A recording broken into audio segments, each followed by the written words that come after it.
guys, good morning, good afternoon, good evening sa lahat. Welcome to my YouTube channel, Roselski TV. Guys, nandito tayo para mag-vlog po ulit. Guys, pasensya na kayo sa aking boses, medyo malat. Kasi meron po tayong sipon. May konting ubo tayo, Siguro dahil sa nararamdaman nating paiba-iba ng klima dito sa atin ngayon guys. Sa araw mainit tapos pagdating ng gabi ay medyo malamig guys, naninibago pa ang ating katawan diyan sa ganyang pabago-bago ng klima guys. At eto guys bago po tayo mag-start, pakisuportahan po muna ang ama ng Kalingap, Kuya Bal Santos Matubang, Ate Edna Vlogs at Kalingap Rab. At ganoon din po ang mga nakapaligid kay Kalingap Rab at kay Kuya Bal. Guys, lalong-lalo na itong ating Kalingap Edu. At eto na guys at ang ating konting re-reactionan ay yung naging live ni Ate Edna na sobrang masyadong binash si Ate Edna sa kanyang nasabi dito. At meron din namang naunawaan si Ate Edna kung ba't nasabi niya ito. At meron ding talagang hindi nagustuhan itong narinig nila kay Ate Edna po. At talagang hindi naman natin masisisi si Ate Edna kasi guys aalalahanin natin andun si Ate Edna sa daet tayo guys ay nandito lang, viewers lang tayo, hindi natin talaga alam kung ano yung totoo nga nangyari diyan guys, kung ba't umayaw guys, pero hindi natin sila itinatopic dito ang topic natin ngayon ay itong mga sinabi ni Ate Edna sa kanyang live. At ganoon din si Kuya Bal, meron ding pahapyaw si Kuya Bal at hindi natin akalain na bakit nasabi ng ama at ina ng Kalingap itong word na ito At ito po, panoorin po natin muna yung narinig natin kay Kuya Bal. Ito po, panoorin po natin. Pakinggan po natin. Ito pong tungkol po kay Jancy po, no? At ayaw na po mag-vlog. Okay, so bakit nasabi ni Kuya Bal yung ayaw na magpa-vlog? Guys, kasi siguro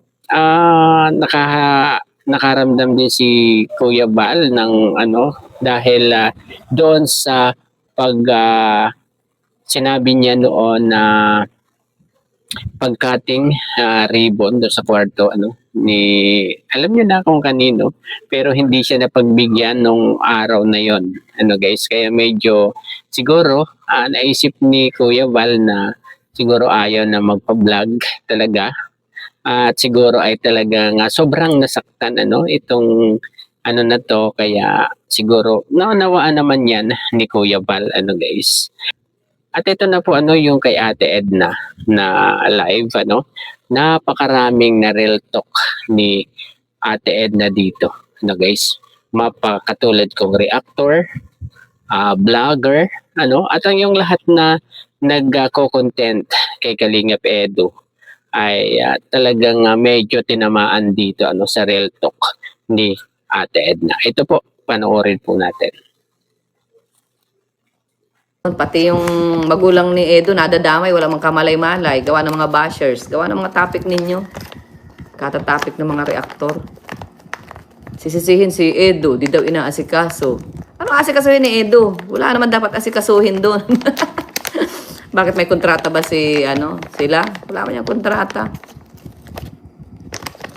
Di ba alam, magka-chat yan dalawa. Kayo mga nagang topic ng EDSI, mga reactor na mga mga vlogger na mga nagang EDSI. Kayo ang tumigil para wala nang tumigil para wala nang ingay. 'Di ba? Kay Tessie Cabresa. Kaya tuloy nababa si Edo. Pati yung magulang ni Edo, wala mang kamalay-malay, nababash. Nagang live kayo ng pinapahamak ninyo si Edo. Kabait-bait ng tao. Wala mang ginagawang masama sa inyo. Siya lang ang isa sa mga legit na naglilingap talaga. Guys, panoorin niyo ang mga vlog ni Edo. Pinagang subo si Edo sa basher. Pinagang sisi sa live. Edo, ayusin mo. Hindi ka na-move. Dapat ang lalaki ang mag-move. Eh, di mo alam kung nag-move yan. Kaya nga gusto nga nila ay private na buhay. Kayo ang mag-ayos. Yung mga vlogger na nagang topic ng nagang paano kay Edo. Kayo ang tumigil na. Hindi kayo makamove on at wala na kayong content. Mag-charity kayo para may content kayo. Tapos na yung kay Beyonce. Si Beyonce ay may bahay na. Mayaman na si Beyonce. May bahay na. Nag-aaral. Second year na. May ipon na yan. O ano pa, lumayas na kayo dyan. Ayaw na nga sa inyo. Ayaw na nga magpa-vlog. Bablog pa ninyo. Pagpapara. Tapos pag-aawayan ninyo, magagalit kay Edo. Si Edo, move on na. Sige, ang tulong. Yun baga ang kalingap. Ang kalingap, magtulong, maglingap. Yan. Hindi makamove on at wala silang content. Walang kita. Yan. Mag-charity kayo. Kaya kayo nagpunta rito para mag-charity. Kaya nagkalingap para mag-charity. Eh, tapos na yung charity kay Beyonce. Ayaw nang magpa-vlog ng bata. Eh, lubayan na. Lubayan na para yan tuloy nagang sagot na si Beyonce sa comment, tagang comment. Nasama na tuloy ang ugali. Dahil kung ano-anong kumbaga binubuyo. Kasi nga po di makamove on at wala silang topic. Walang topic, walang kita. Dapat mag-charity. O kaya mag-origin para may kita. Ako nga nagang origin na lang ako. Para may pangtulong. Para may pangtulong. Tama. Sabi ni Herminio Fontanilla. Lagi na binaba si Idol. Wala namang ginagawa. Malaki katawan. Ayaw mag-charity. Puro topic Edo. Sinisisi si Edo. Anong kinalaman ni Edo dyan? Kung nagmamahalan sila, edi bahala na sila magmahalan. Kung hindi man sila nagmamahalan, edi bahala din sila mga dalagat binata yan. Huwag mo yung panghimasukan. Diba? Ba't kayo ba? Inutusan kayo kung sinong gugustuhin ninyo. Sarili ninyo yon. Sundin ninyo ang inyong puso at ang inyong isip. Ano yan? Mga walang sariling isip, walang sariling puso. O, diba? Yung nagang content, wala silang mai-content, wala silang kita. Hindi talaga charity. Sinisira ninyo yung kredibilidad ng bata. Saka ni Edo. Kabait-bait. Sige lang, tahimik. Alam niyo ba sa Edo lang po hanggang ngayon ang nagang bigay kay Kuya Bal. Magkano binibigay? 5,000 pinakamababa. Buwan-buwan po yan. Hindi lang ni Kuya Bal ina-announce. Siya lang ang nagambigay. Minsan sa akin pinapadaan. Tita Edna, Gcash mo mahulog si Edo. Machat sa akin yung mama. Wala. Yung mga reactors na gangaw-ngaw. Wala mang support saka yung mga vloggers. Pansarili lang nila yung yung kita nila. Yes, totoo yan. Palagi na lang topic. Di makamove on. Di ba gumawa ng sariling topic, mag-charity. Mag-origin at saka mag-BSM. At pag kayo kumita, bilhin ninyo ng bigas, tulungan ninyo yung gusto nyo tulungan. That's charity. O kaya, bigyan ninyo ng cash. Mga gusto nyo tulungan, i-vlog ninyo kasi vlogger kayo. Yan ang puso ng kalingap. Meron laging paglingap. Pero kung hindi nyo lulubayan yung topic, Edo, ipapasama pa ninyo sa Edo, ay tumigil kayo. Kabait-bait ng bata, wala man kayong Dapat nga, tuwing content niyo kay Edo, bibigyan niyo si Edo ng bibigyan niyo siya. Kasi kumita kayo kay Edo, si Edo ang content niyo. Diba? Topic niyo na, sinisiraan niyo pa. Ano yun? Kumikita na kayo, paninira pa. Eh di anong tawag sa inyo? Basher kayo. Maging naman tayo. Maging patas tayo. Maging patas tayo, guys. Ako din ako na-topic ng tungkol dyan. Kaya lang nung marinig ko yung live ng isang matanda. At pinagang ano si Edo, pinagang tawag dito. Ikaw ang may kasalanan, hindi ka na ano, hindi ka na move, hindi ka na punta kay Beyonce. Ano, utusan mo pumunta dun? Ano yun, walang sariling isip. Paraan niya maayos. Ay, ayos na nga sila. Ikaw ang mag-ayos. Kayo ang mag-ayos ng inyong mga content. Ayos na nga sila. Anong ayos ang gusto ninyo? Ay, ayos na nga. Si Beyonce, ayaw magpa-vlog. O ano pa? Ayaw magpa-vlog. Comment naman ang comment. Dapat wag na rin mag-comment. Ayaw na magpa-vlog. Eh, di wag na rin mag-comment. Hayaan niya yung mga basher niya na ano. Pinaglalaroan lang kayo ng mga ano, mga tawag doon, ng mga viewers. Yung mga basher lang naman yan lahat. Merong may message kay Beyonce, may maninira kay ano. Ayaw magpa-vlog. Eh di wag panuurin. Wag niyong panuurin kahit itapik ka. Titigil yan. 1 month lang yan. Ano yan? 1 month lang yan. Laylo yan. Pati ikaw, laylo na rin. Wala ka na rin ano. Di ka na rin sikat. Wala na manunod kasi ayaw magpa-vlog ay. Ganun lang po yun. Pero, at least, ano ka na? Hindi ka na yung dating labandera, yung naghihingi, walang bahay, o hindi ka na ganun. At least lumipat na sa ano, di ba? Ganda na ang buhay ni Beyonce. 2 years na lang, graduate na siya. So, pag nakakuha ng trabaho, edi lifetime na yung kanyang, ano, kumbaga, lifetime na mapapakinabangan yung pagiging beneficiary niya. Hindi man siya i-vlog na ni Rob, hindi man siya tulungan na ni Rob ng ano, mabigyan. At least may ano na siya, may income na siya sa Bilbet lang kung ayusin lang nila yung mga ano po, mga endorser ng mga ambassadors ng Velvet. Kung halimbawa pag schedule nila pupunta lang sila doon, income yun. Dapat lang talaga sipag. Sipag lang ang kailangan, di ba mga kalingap kasipag?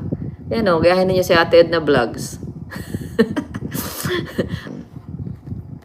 Ang hindi ko lang nagustuhan doon, yung si Edo ang pinagang, kumbaga parang si Edo ang sinisisi. Wala naman dapat sisihin kay Edo kasi desisyon ni Beyonce na ayaw na magpa-vlog. O anong gagawin mo? Ayaw na magpa-vlog. Yung i-encourage, kumbinsihin pa ulit, na ano. Ibig sabihin, kumbinsihin ulit si Beyonce na magpa-vlog. Eh, ayaw na nga magpa-vlog. Irespeto niyo yung desisyon ng bata. Ayaw magpa-vlog o ayaw na ng love team. O ano gagawin ni Edo? Mangungulit siya. Kahit ako si Edo, hindi ako magkukulit. Ayaw mo, edi wag. Ako naman ay may channel din, edi tutok na lang sa ano. Pero kung nagkakagustuhan sila, bahala na sila doon. Private na yun. Wag na nating panghimasukan. Diba? Ang gusto nila, panghimasukan, tapos maganya, maano-ano na naman, bulong-bulong, o edi walang nabago, gulo na naman ulit. May bulong-bulong, anong bulong, anong-ano. Sa live topic. Silang hindi makamove at wala silang content. At ayun guys, kayo na po ang bahalang mag-unawa kay Ate Edna doon sa mga sinabi niya diyan guys. Hindi na natin gaanong ipapaliwanag pa dahil napakiliwanag naman guys noong kanyang mga sinabi diyan. Guys, yung kanyang pag-real talk diyan Sana ay wag silang magalit kay Ate Edna dahil talaga namang totoo naman yung mga sinasabi dito ni Ate Edna na talagang pinagkakitaan din talaga itong dalawa ng mga reactor at mga vlogger na mahilig itapik itong dalawa. Ayun guys, di ba? At naunawaan ko si Ate Edna diyan dahil pamangkin ni Ate Edna yan at ayaw niya nang nababash itong kanyang pamangkin. Totoo naman huwag pakialaman ang buhay, ang private na buhay ng dalawa dahil gusto na talaga ng private na buhay nitong dalawa. Kaso merong mga tao na talagang hindi pinapatahimik pa rin itong dalawang ito. Nandyan pa rin yung mga pangbabash, yung mga tanong, di ba guys? At ayun guys, bahala na kayo mag kay sa sinabi ni Ate Edna diyan ano na real talk.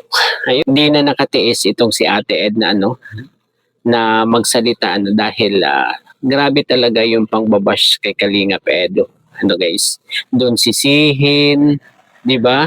Doon sabihan na gumawa ng effort. Ano guys, kung ano-ano na yung kanilang sinasabi kay Kalinga Edo. Although sabi nung iba marami bang sinasabi sila na talagang masasama ano na hindi naman nila alam yung talagang nangyari. Ano guys, kaya siguro itong si Ate Edna ay hindi na napigilan ng sarili ano at talagang nagsalita na siya. Ano guys, nagsalita na siya, ipinagtanggol na niya si Kalinga Edo. Ano guys, at bakit nga naman si Kalinga Edo yung sisisihin diyan sa pagkawala, di ba? Hindi naman si Kalinga Edo yung umayaw, di ba guys? At ewan ko kung anong isip meron yung iba dahil ayun at nadali naman sila ni Ate Edna ayun talaga na real talk talaga ang maraming tinamaan na reactor, vlogger doon sa sinabi ni Ate Edna guys tungkol sa content, 'di ba?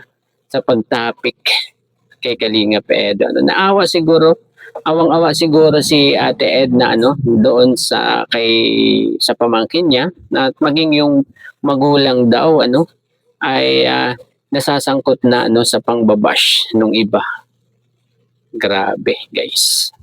Yun, siguro hanggang dito na lamang po ang ating konting pagre-reaction diyan sa naging live ni Ate Edna Hanggang sa muli pong pagbablog. Bye-bye. God bless po sa lahat. Peace.